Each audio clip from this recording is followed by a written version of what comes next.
Yo,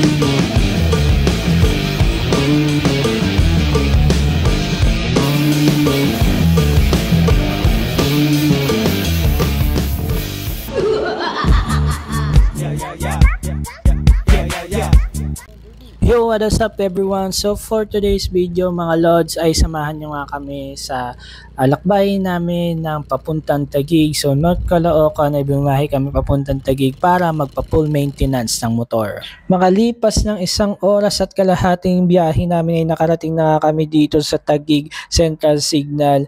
Dito yan sa Motosentro, talaga naman pinipilaan. And shoutout sa iyo Lord, salamat sa pagkaway mo. Mabuhay ka. Siyempre itong Motosentro ay along the highway lang. Ilalagay ko na lang sa video yung full address nila mga lods. Message na lang sila o kaya i-search nyo na lang po sa Google Map.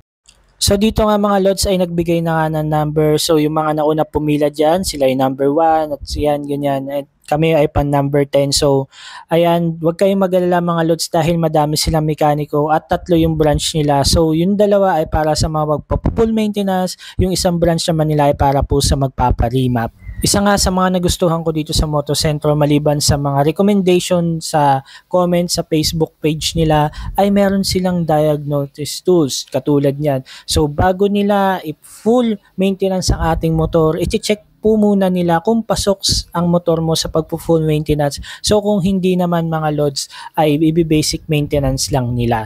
So tatanong nila kung anong concern, kung anong ipapagawa sa motor mo. Ganyan sila dito sa Motosentro mga lods. Dito nga ay binabaklas na ang ating binaklas na rin ang ating gas tank. So dito sa video to ay napakadumi ng aking motor. Yan, huwag kayong mag-alala mga lods dahil ang Motosentro ang bahala maglinis yan. Hindi lang basta linisin yung total body or yung CVT, kasama na rin po sa full maintenance nila na 899. Ito pong paglinis ng loob ng ating motor. Kitang-kita naman po sa video kung gaano kadumi, kaputik o alikabok ng aking motor, pero si Motosentro na po ang bahala dyan. Pagkatapos nga dyan mga lodis ay eto na nga po, tinanggal na rin ang aking total body para linisin at kita nyo naman ay napakaduming na. So kinalas na rin ang ating CVT set para na rin po linisan yan mga lods. So dito mga lods sa video na to ay mag-add lang kayo ng 300 pesos for additional po ng payment yan para po dito sa ultrasonic nila. Bakit po? Dyan po ilulublob yung ating throttle body at yung CVT parts po natin para po mas maging malinis at parang maging mukhang bago po ang parts ng ating motor. Siyempre, pagkatapos yan ilublob dito sa ultrasonic mga lods, eto na po ang kinalabasan ng ating CVT part. Tingnan nyo naman mga lods, napakalinis ng belt ng motor natin. Talaga naman napakakintab at parang bago. Siyempre, same at din sa pulley and pulley drive paste natin mga lods, napakakintab na yan. Sa Motosentro nga pala mga lods ay kasama na sa full package nila ang paglilinis ng throttle body, FI cleaning, mag-check ng mga brakes, CVT at eto rin mga lods yung ating motor, yung loob ng motor. Kitang-kita naman dito sa video ko na napakadumi ang aking motor. Siyempre, tsatsagain po yan ng Motosentro, ng mekaniko nila ang paglilinis ng ating motor. So pagkatapos nga sabunan mga lods ay babanlawan na nila yan. Huwag kayong mag-alala, hindi lalamigin yung motor nyo, aandar pa rin yan at hindi yan katulad ng pagmamahal ng syota nyo na nilamig at iniwan na kayo. Sheesh! Joke lang po. Sa Motosentro mga lods, hindi lang po paggagawa ko, hindi nakakapagbiroan o nakakausap mo pa at tatanungan mo pa yung kanilang mga mekaniko tulad nito. Patay tayo dyan. Binasa, hindi naman okay lang sir kasi malinis naman yung motor. At least malinis yung motor sir. Kahit di na umandar. Kasi naman marumi, umaandar. Dito nga sa park na to ay papakita ko sa inyo yung isang 80K odo ng throttle body or nalinis na. Hindi ko na rin napakita yung pagkalinis ng aking throttle body at saka FI. So ito yung FI injector mga lods at ito ay ATV. So ang tinatakbo na nito ay 82K.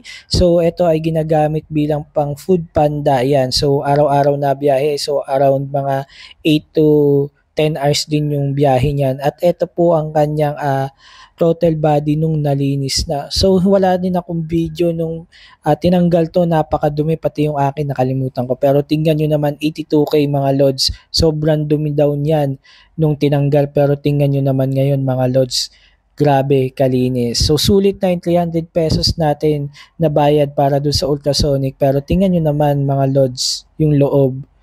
ang kintab parang bago ulit. Ganyan po magmahal ang Motosentro. Kaya sa mga gusto pong pumunta dyan, i-message nyo lang po sila sa kanilang FB page. At dito mga lods ay binabalik na yung ating motor.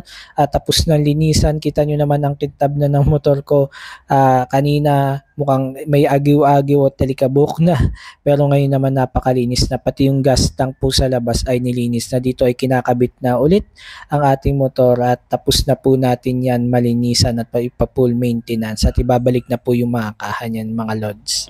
So dito nga sa video na to mga lods ay dinadiagnose nila ulit yung ating motor. So katulad kanina bago nila gawin ay idadiagnose nila, i-check nila yung motor. Ganun din po pagtapos gawin, idadiagnose po nila bago tayo umuwi kung okay na po ang ating mga motor. So sa lahat po ng mga gusto pong magpagawa or may mga katanungan po kayo sa kanila, i-message nyo lang po ang kanilang FB page na Motosentro. Gumagawa din po sila o naglilinis din po sila ng magneto at nagkakalkal po din sila at nagre-regroup din po sila ng belt. So sa mga gusto pong magpagawa mga lods, message nyo na lang po sila at ito po ulit ang kanilang full address at kita-kita po tayo sa mga susunod kong video. Hanggang dito na lang po ang aking video. Maraming salamat sa inyong lahat.